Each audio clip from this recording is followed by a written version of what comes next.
Assalamualaikum warahmatullahi wabarakatuh. Alhamdulillahi rabbil alamin. Wassalatu wassalamu ala asrafil anbiya'i wal mursalin wa ala alihi wa sahbihi ajma'in. Mabakdu, Bapak dan Ibu kaum muslimin jemaah salat zuhur yang dirahmati Allah. Suatu hari ketika kumpul dengan beberapa orang sahabat, Rasulullah SAW mengajukan satu pertanyaan. Sahabatku semua, tahu enggak kamu siapa pemilik iman yang paling tinggi itu? Iman yang paling tinggi itu milik siapa? Para sahabat saling pandang dan tidak ingin buru-buru menjawab. Setelah hening beberapa saat, salah seorang di antara sahabat memberikan jawaban. Ya Rasulullah, pemilik iman yang paling tinggi itu adalah para malaikat. Malaikatlah yang memiliki iman dengan kualitas paling tinggi.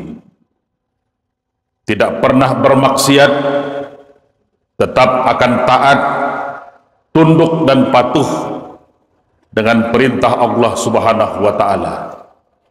Satu-satunya makhluk ciptaan Allah yang tidak akan pernah berbuat maksiat, yang tetap akan taat, yang tunduk, hanyalah para malaikat yang mulia.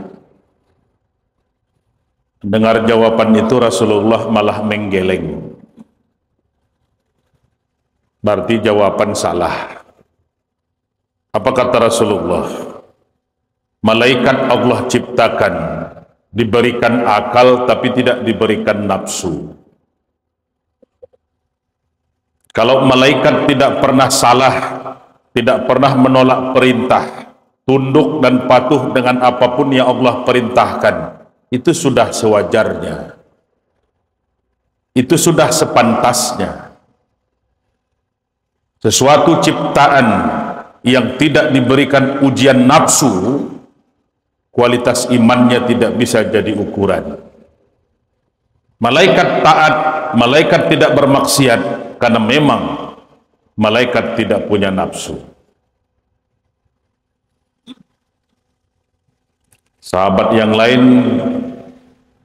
menjawab, ya Rasulullah, pemilik iman yang paling tinggi kualitasnya itu, iman paling tinggi itu adalah imannya para anbiya wal mursalin, nabi dan rasul. Para nabi, para rasul adalah manusia pilihan,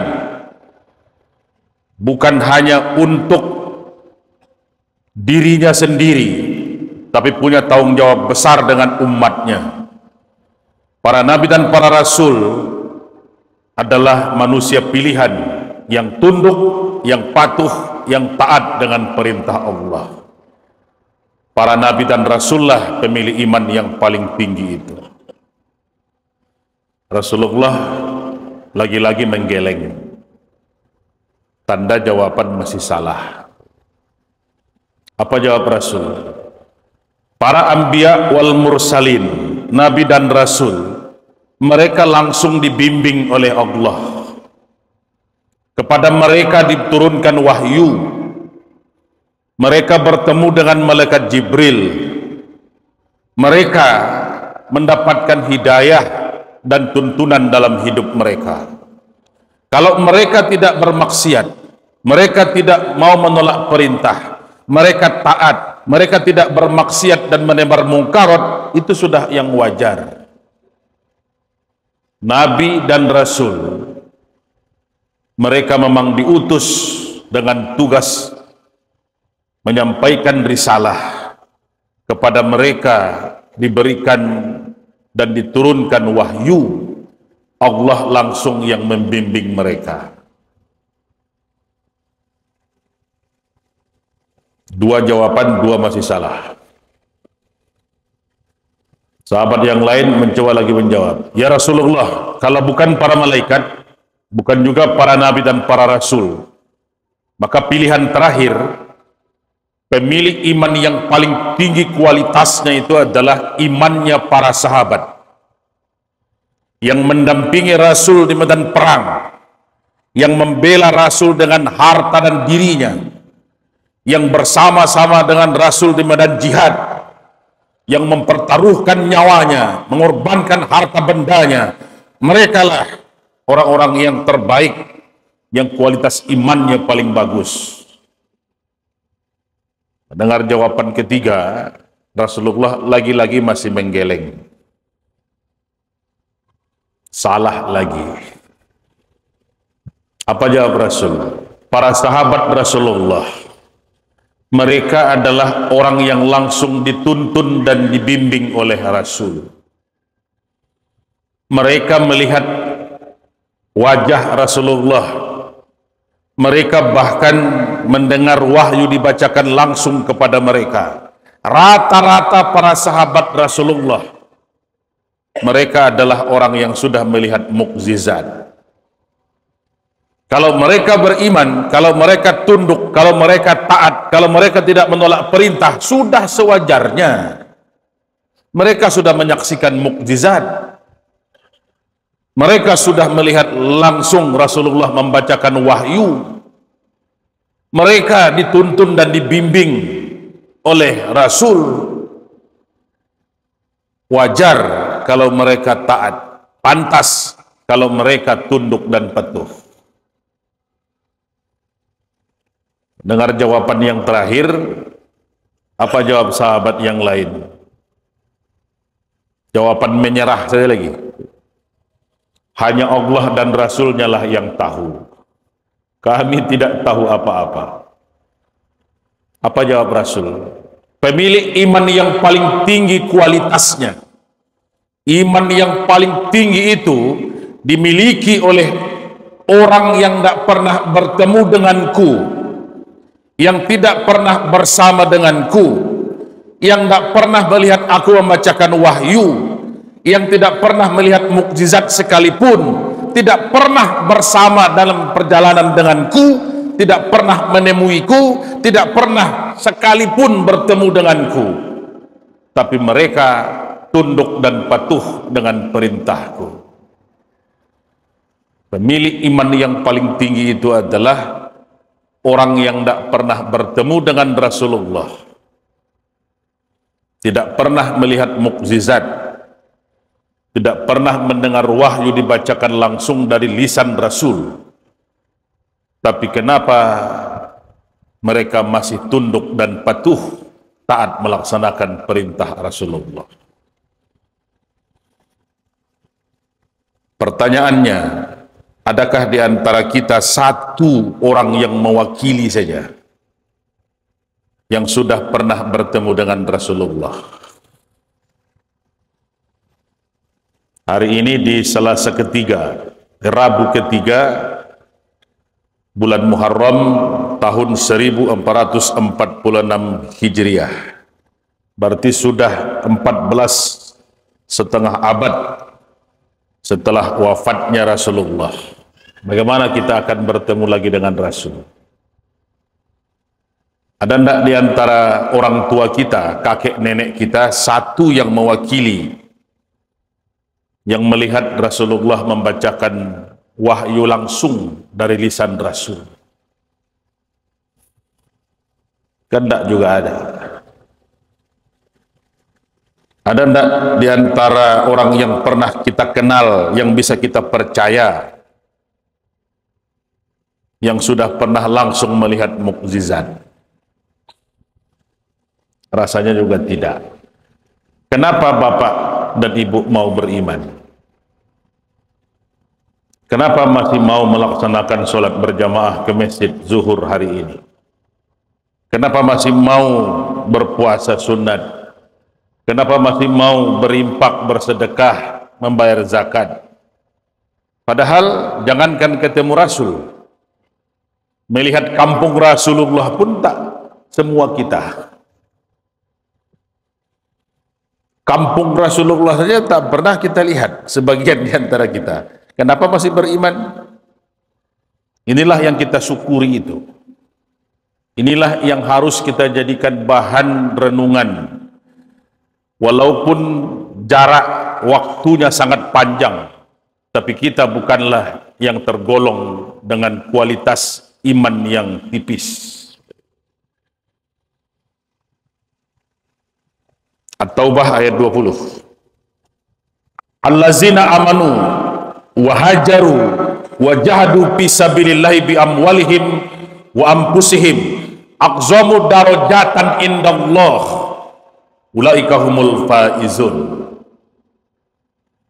Orang-orang yang beriman, yang mau hijrah dan berjihad di jalan Tuhannya dengan harta dan dirinya, aqzamu darajatan indallah, Allah akan angkat derajatnya, Allah akan muliakan kedudukannya, Allah akan tinggikan makomnya. Aqzamu darajatan, ditinggikan derajatnya, indallah, di sisi Allah.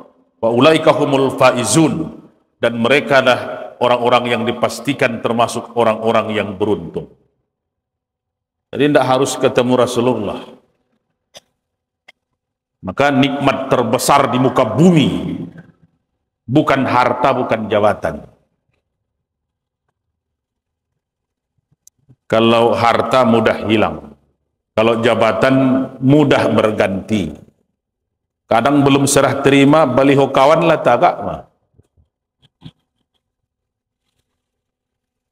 Kadang belum dilantik sudah berganti pula jabatan. Maka nikmat yang paling rendah dalam hitungan agama kita, nikmat yang paling rendah itu justru adalah harta dan jabatan. Pangkat yang paling tinggi pensiun. Harta paling terakhir kain kapan. Nikmat terbesar di muka bumi, peringkat satu adalah anak yang soleh. Maka kalau kita termasuk anak yang soleh, beruntunglah orang tua kita. Walaupun mereka sudah terbaring di bawah rindangnya pohon Kamboja 20-30 tahun yang lalu, kiriman kan masih bisa dikirim. Kan tidak ada yang terputus. Beruntunglah orang tua kita kalau kita termasuk anak yang soleh. Beruntunglah kita nanti kalau kita punya anak yang soleh. Kita masih disebut beruntung kalau kita punya anak yang soleh. Maka Nabi Ibrahim tidak minta harta dan jabatan, tidak bahkan minta anak pintar, anak cerdas. Doa Nabi Ibrahim yang diungkap dalam Quran surat As-Saffat ayat 100 itu, Rabbi habli minas solihin. Ya Allah, ya Tuhanku, anugerahkan kepadaku anak yang soleh. Yang soleh yang diminta, bukan yang pintar. Pintar kalau pintar mengicuh aku nah. Pintar kalau pintar mengelabui, mencoreng-moreng nama baik keluarga bahkan. Pintar kalau pintar tawuran. Apa artinya? Apa gunanya? Yang soleh. Dan Allah kasih ketika itu. Walaupun di usia lanjut dapat. Dua-duanya jadi soleh. Dari Siti Hajar lahir Ismail, jadi nabi. Dari Siti Sarah lahir Ishak jadi nabi. 2 anak dari 2 istri, dua-duanya jadi nabi. Dan itu nikmat terbesar di muka bumi. Walaupun dapatnya sudah di usia lanjut. Kita ingat Nabi Zakaria. Nabi Zakaria di usia yang sudah renta, istri pun sudah sangat tua, masih minta kepada Tuhan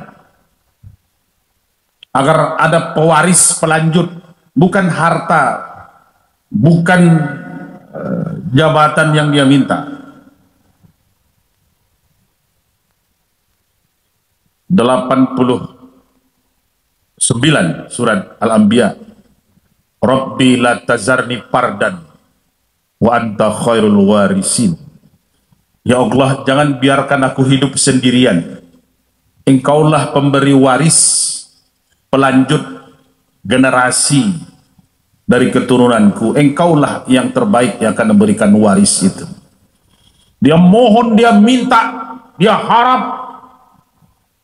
Tunjukkan di surat Ali Imran 38. Rabbi habli min ladunka zurriyatan thayyiban innaka sami'ud du'a. Ya Allah, ya Tuhanku, karuniakan kepada aku dari sisimu anak yang baik. Lagi-lagi tidak minta pintar dan cerdas saja, justru minta baik. Makanya kalau kurang pintar bisa diajari, kurang cerdas bisa dididik. Tapi kalau kurang tarati, kurang akhlak, masih minta yang baik. Kita walaupun sudah lebih dari 100 tahun tokoh dari Minangkabau yang jadi imam dan khatib selama 15 tahun di Masjidil Haram, satu-satunya non-Arab pertama dan terakhir sampai hari ini, Syekh Ahmad Khatib Al-Minangkabawi, lahir 1860, masuk ke kota Makkah 1871, wafat 1916, umur hanya 56 tahun. Tapi masih jadi kebanggaan bagi anak dan generasi berikutnya. Bahkan masjid kita ini di tahun ini, di bulan ini, di momentum pergantian tahun, menjadi nama dengan nama Masjid Syekh Ahmad Khatib Al-Minangkabawi. Anak yang soleh, walaupun terkubur, walaupun sudah hancur tulang belulang dimakan tanah, tapi nama tidak akan bisa hilang dari lubuk hati orang lain. Kita kalau ingin menjadi orang yang punya kualitas iman terbaik, walaupun tidak bertemu dengan Rasul, tidak pernah melihat Rasul membacakan wahyu, tidak pernah sekalipun menyaksikan mukjizat, kalau kita mau membuat perubahan, hijrah